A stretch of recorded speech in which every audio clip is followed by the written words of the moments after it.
Hi, kids. Okay, so I have been working on how to do a dream catcher with you, and it hasn't been the easiest thing in the world because I cannot provide you with any kind of hoop. So I was thinking what would be easy that the students could get or the students could make. There isn't a great solution for that. At first, I thought we could work like a week in advance and we could make a wreath, and I did another one with just glued sticks together. And it wasn't great, and this isn't great. It doesn't have a great structure. It wasn't the easiest thing in the world to collect and make. And when I went to um, create my dream catchers, this it won't slide on it. You won't be able to adjust it. Do you go through it? Do you go around it? It's kind of not ideal. Um, to make this, I just took vines that I have. I have some ivy growing, and I have some Virginia creeper. And I took some of those and I kind of wrapped them around each other and just let this dry. And I did have a nice little, this was very pretty when it was fresh, and now it's looks like that. Um, and then I was like, okay, well, we could work from a wire hanger, but I couldn't find a wire hanger. I couldn't find a wire hanger to buy. I ended up getting one from my mom, who was able to find a wire hanger on one of her articles of clothing, but this was kind of tricky.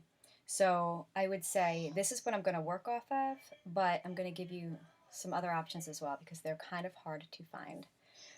Embroidery hoops make the most sense, and it's something like this. You can get it in metal, you can get it in wood, where it has the kind of expandable clip down feature. And these are great. And I have one going on this that I haven't, finished. I wonder if you can even see that. And I'm working on this one. There's no way to. There we go. There we go. And this is going to keep going around. But I didn't want to send everyone to the store to get an embroidery hoop either. So your first task, if you want to make the dream catcher, is figure out something round. It is what it is. I did start something with paper plates where I cut out the center and I put holes in the paper plate, and it was going to be fine. It was going to be fine, but it was going to be some extra steps to make the paper plate strong enough, and then painting the paper plate or decorating the paper plate to make it look good. And I thought, well, let's maybe save that till we're back in school and I can provide everyone with the time for that. So for the wire hanger, which is the one I'm going to work on, I took the wire hanger and I stretched it to kind of the best round shape that I could get. And it is totally fine that it's organic. In fact, I'm going to kind of use that as my theme. So I'm working with this, once again, dollar store, right? And I'm just wrapping it around, and I'm tapping a little bit of glue to hold it in place every now and then. Now, for my glue, and so I'm using hot glue, but I wanted to show families. You really have to keep the hot glue, you know, vertical, even when it's resting, because if it kind of pools up inside its glue chamber and then dries that way, you'll have quite a mess. Probably just a ruined hot glue gun. You can get it out, but like, who can do that? So I took this piece of box and I cut this section out of the box, and then I reinforced it with tape, and now I just rest my glue gun right in there when I'm not using it, and it keeps it straight up and down. So if you don't want to buy one of the support trays for your glue gun, you can certainly make one. So I'm going to finish wrapping this around. Now you don't have to do this step. I just thought it would look really nice if this was, kind of a pretty color slash texture. And um, one of the things that's helpful about your finished product is being able to kind of place the Dreamcatcher twine or string or yarn or whatever you're going to use and have it hold in that spot. You can adjust it, but then it holds itself there. And this would be very helpful for that. So I'm going to finish this up and come back to show you the next step. Okay, so I finished wrapping this in the kind of lace ribbon. I curled this over a little bit more to try to make it look a little bit less like a wire hanger. I wrapped it up the top and I glued it, of course, at the end to try to hold it. So now I have my frame built. And I have some string to use. The type of string you use probably does matter, you know, like the amount of stretch, the amount of fray. You can kind of play around with it, and if you don't like what you're getting, you can get a different string or yarn. But I figured the length by doing about 3 times this length. So I kind of laid this out and I wrapped it around 1, 2, 3, and then I cut it. And then to kind of keep it organized, I wrapped it, I lost my ends here, like this, kind of around my hand so that I can guide it through the loops without pulling the whole thing. You're going to want it to stay kind of, you know, clean. And I'm going to tie this at the top here.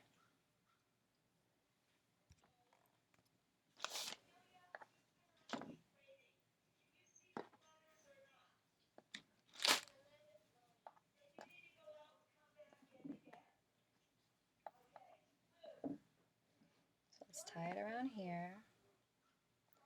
And then I'm going to start going around the Dreamcatcher frame with the first row of hoops.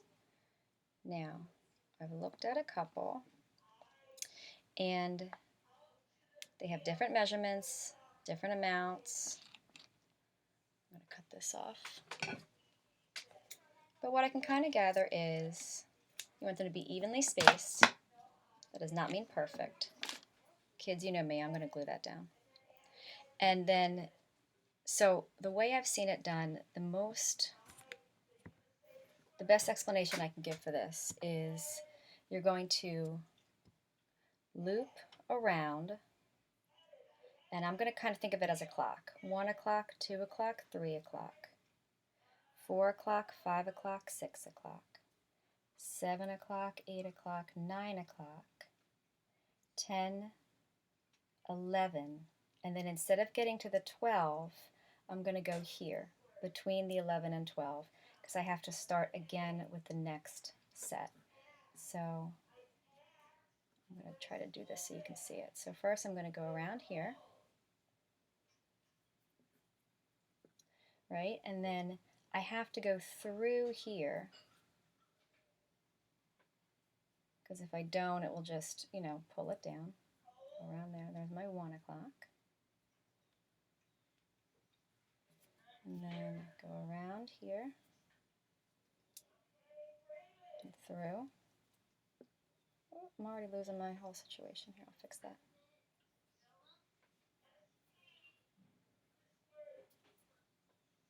And then let's do the 3 o'clock. Around and through.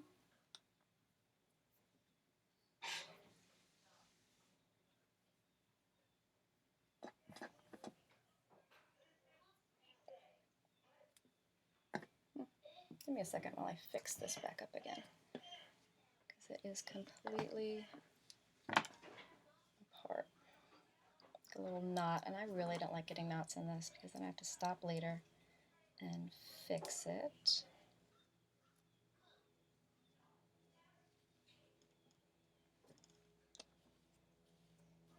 So let's get it back to my little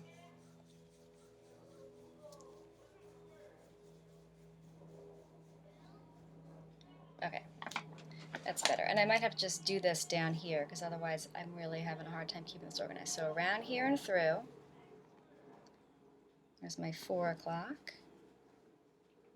Slide it to kind of space it. Around here and through. 5 o'clock. And then 6 o'clock is at the very bottom. So see how I can kind of adjust this but it holds? That's why the vine one would have been a little tricky. Adjusting would have been a real mess, and it's also why I wrapped it. I'll get it back in view, because holding it is super helpful. So here's my 6 o'clock. So now I'm going to come up and do 7, 8, 9. 9 is across from the 3, which mine is not. My spacing's not good. And then when I get to the 11, instead of coming all the way up to the 12, I'm going to go in between, like kind of like 11:30. All right, so let me show you that after I have that in place so you can see it, and then I'll show you how you do the next row. Okay, so now I have this wrapped, and I started here. So once again, I did 1, 2, 3, and that was to the first, quarter. 4, 5, 6 to the very bottom. 7, 8, 9 across from the 3. 10, 11, and then like an 11:30. If your hoop is smaller than this, you might not have room for all of these. It can easily be fewer, easily, without being a problem at all. But you are going to want to go around and then back through each loop. So here for this next one, I'm going to go, show you this way.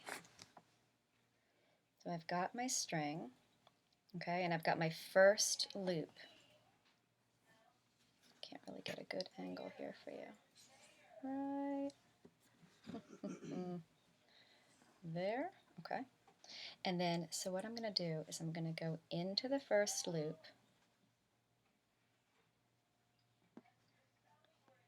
and through this so that it grabs itself and holds itself in place. Let me show you on the next one. I'm going to go in through the loop and then back out through the section that I just made, and I'm trying to kind of set it to the center spot. So once again, in through this loop,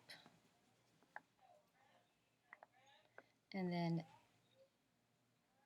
through this opening so it grabs on itself. Let me try to show you again. In through here,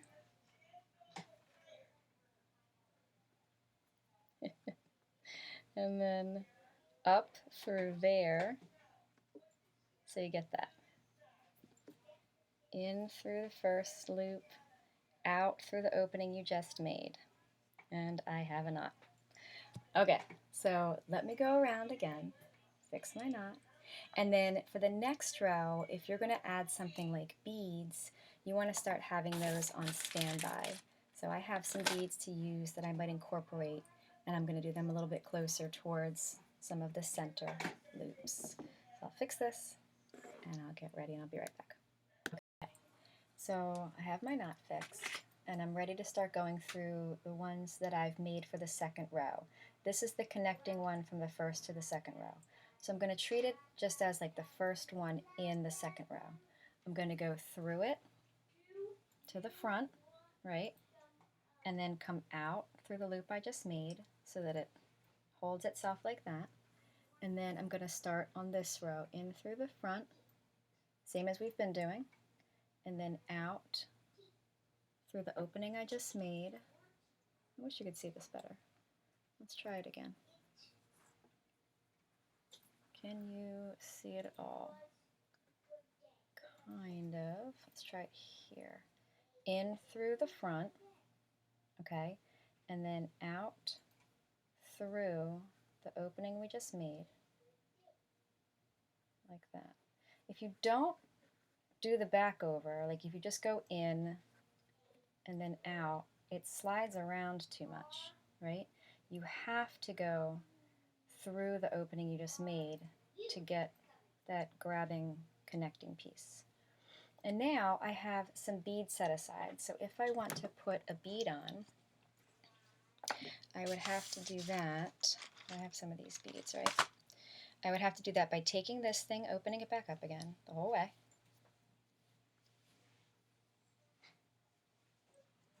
And then if you have a sewing needle or a way that you can get this to go through the bead, that would be super helpful. But if you don't, you just have to sort of work. Sometimes you can put tape around the end of the string and it'll help to kind of flatten it out.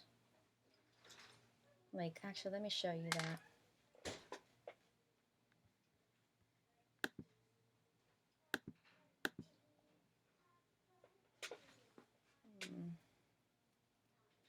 I'll have to show you later.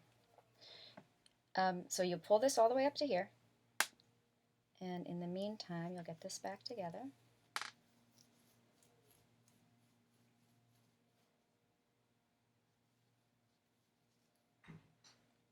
And then this is going to get positioned between here, and I'm going to continue. So in through here, out through there, and now my bead is kind of embedded into that section. So if you want beads, I would say, have at it. They're a ton of fun. They certainly are going to add a real pretty component to this, but they're also going to take time.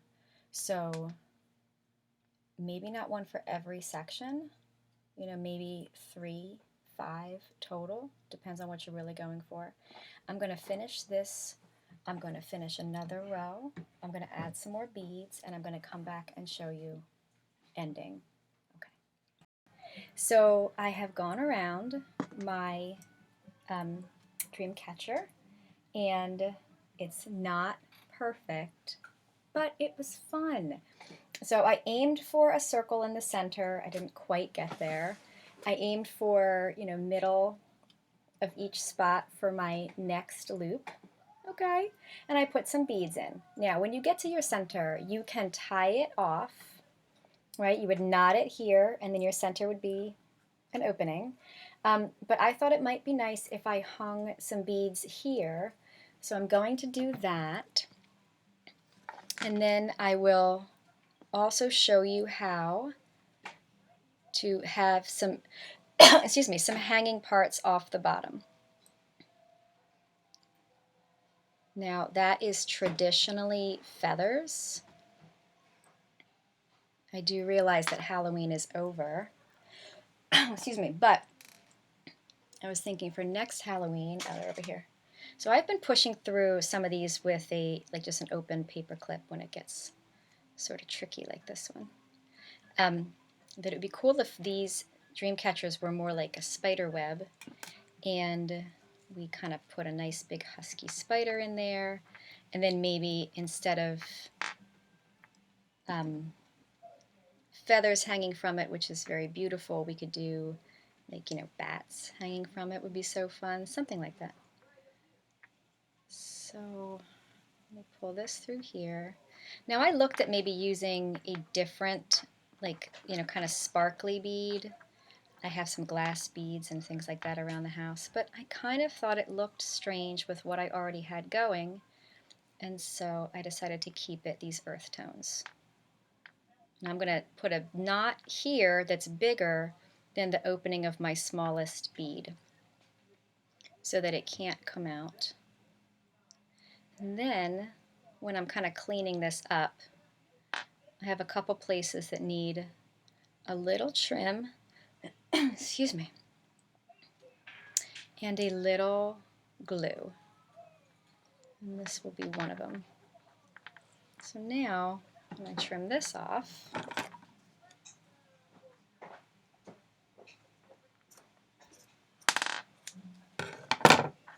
This hangs down. There. That's kind of nice. You see that? Okay, so I am going to make, see here, it needs some glue, reinforcement, and this needs to be trimmed. So I'm going to make some hanging pieces off the bottom, probably 3, and I will show you how I make them and how I attach them, and then your dream catcher will be all done. Of course, you can always skip the hanging step. You can skip the center, and you could just have a nice, clean, basic dream catcher as well. See you in a minute. Kids. Okay, so I wanted to show you how you would do it if you were making sort of a traditional feather hanging part for the bottom of your dream catcher. First you would tie, I like to kind of cheat, so I also glue. I tied and glued this string onto the feather at the top, and then you can use beads to hide that tied and glued part. So the bead can kind of come down and you'd put the knot up inside the bead, right? And then, actually I have another bead and I might put both on it right here. I found the knot kind of helpful for this because otherwise the beads just sort of push down the feather. You want something to kind of grab it and stop it there. And then you would tie this onto the dream catcher, right? Like as many of these as you want. I know there's typically 3, but who cares? And then also typically they put the longest one in the middle, but again, it's your dream catcher. And the way I'm doing mine is I'm using the same kind of lace ribbon that I used to wrap the edging, and I'm just pushing, so let me show you, I'm just taking this ribbon, twisting it, and pushing it up into the bead, and because it's like one of those wooden beads with a slightly bigger opening, this is going to work. And then once I have it through here, I can just open this up and it holds it on without, a knot. And then I'm just going to, wrap and glue these to the bottom, just to, attach them at the bottom, and I will be done. I had so much fun with this. I hope you have fun with this. The beads, the wrapping, the ribbon, the feathers, no feathers, right? Different colors. It could be really, really great. So have fun, enjoy, and I will see you in a bit.